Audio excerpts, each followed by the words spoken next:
We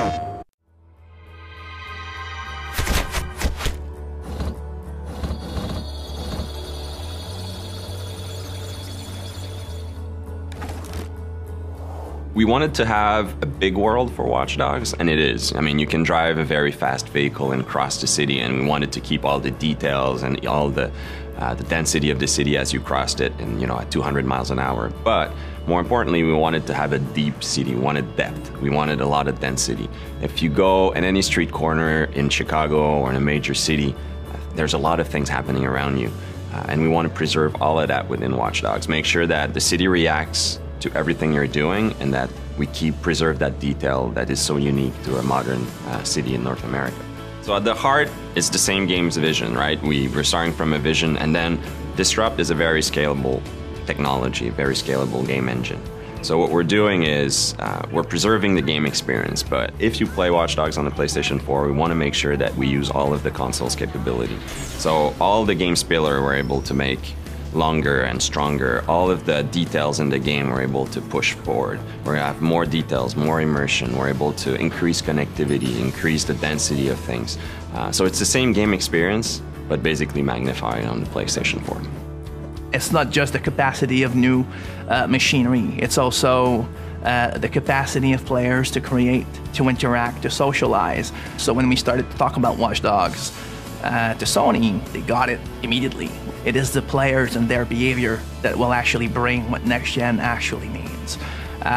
We're starting to make a machine that has to acknowledge how our society works, how our people interact with each other, how they play with each other. One of the things that we realized when we look at the PlayStation 4 is I think a lot of the things driving decisions for Sony were in line with some of the decisions that we were taking on Watch Dogs. I mean, Watch Dogs, one of our core pillars is connectivity. The first layer of it is the main character can connect to his whole environment. He can control the city, hack into any computer.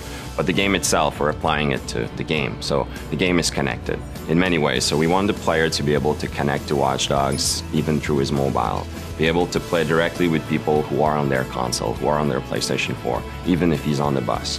Basically being able to be attached to our game world even when he steps out of the living room. We are definitely in Watch Dogs exploring very new way of expressing what online could be, what it means to be connected, especially in a game where connectivity is at the heart of it. We want the player to be surprised when he meets other players. We want him to be able to go from single player to multiplayer without having to go through a lobby, to menus, to various game settings.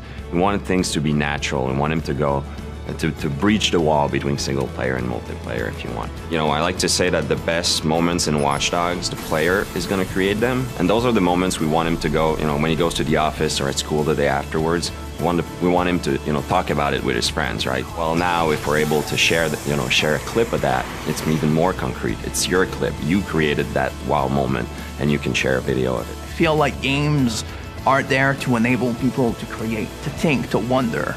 It's a lot more than just pressing buttons. Like, people need to never forget that when the player plays a game, his brain is extremely active, and he should be creating and filling the gaps as he plays. And I think that new machines like the PS4, their job is always to recognize that and give more power for a reason, like just provide more possibilities so that we can constantly grow that form of entertainment and make it better.